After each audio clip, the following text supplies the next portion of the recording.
کیونکہ ٹرانس کی جو ایجوکیشن ہے وہ ٹرانس کی مکمل زندگی جو ہے بدل سکتی ہے. کیونکہ پاکستان میں اگر ہم دیکھیں تو ہمارے پاس پہلا نیوز کاسٹر ہے، ہمارے پاس ڈاکٹر ہے، ہمارے پاس لائر ہے، ہمارے پاس لیکچرر ہے، ہمارے پاس ایون کی جتنے بھی فیلڈ ہیں سب میں ایک ایک ٹرانس موجود ہے. چارٹرڈ ٹھیک ہے، اکاؤنٹنٹ بھی اور آپ یہ میں وہ موجود ہیں.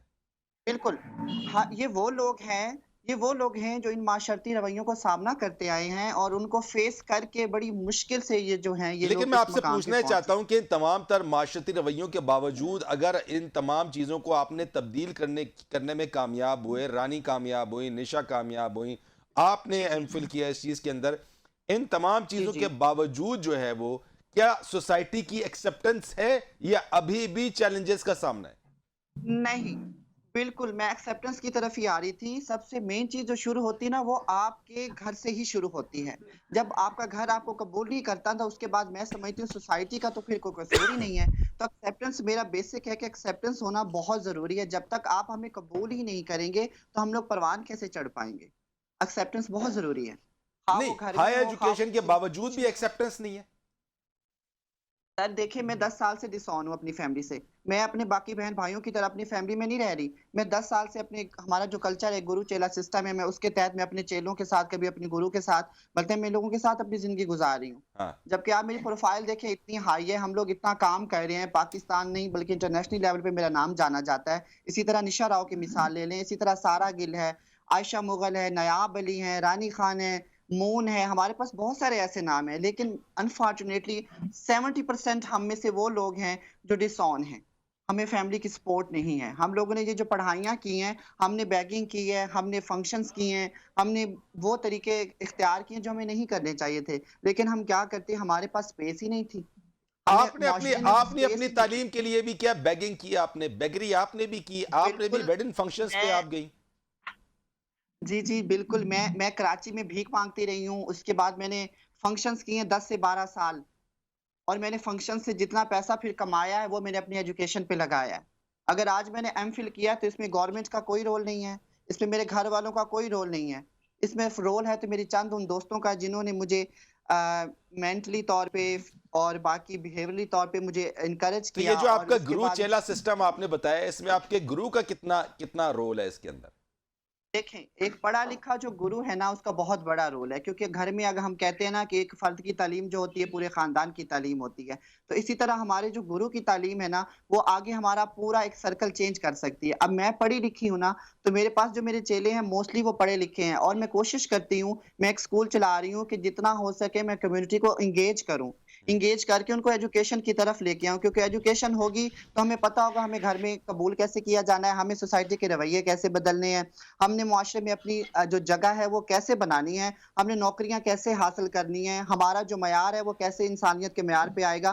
مطلب یہ بیسیکلی وہ چیزیں ہیں جو ہمیں تعلیم دیتی ہے. تو تعلیم میرے نزدیک سب سے زیادہ اہم ہے اس وقت. بالکل ٹھیک، آپ نے یہ بات کی ہے اور اپنے جو بہت اہم بات کی کہ جب تک فیملی اون نہیں کرے گی تو سوسائٹی کیسے اون کرے گی. ایک بریک لیں گے، بریک کے بعد آئیں گے اس پر مزید بات.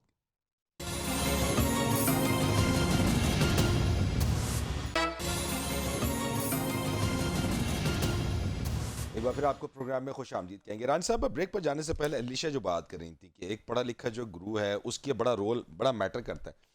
آپ نے جو داغ بیل ڈالی ہے اس چیز کی، کیا آپ نے آپ کے اس مدرسے کے اندر یہ تمام چیزیں، یعنی مدرسے میں پڑھنے والے جو خواجہ سے رہے ہیں ان کی بھی ایکسیپٹنس نہیں ہے سوسائٹی کے اندر؟ یعنی وہ بھی جو ہے وہ اپنی شناخت کے لیے جو ہے وہ کوششیں کر رہے ہیں.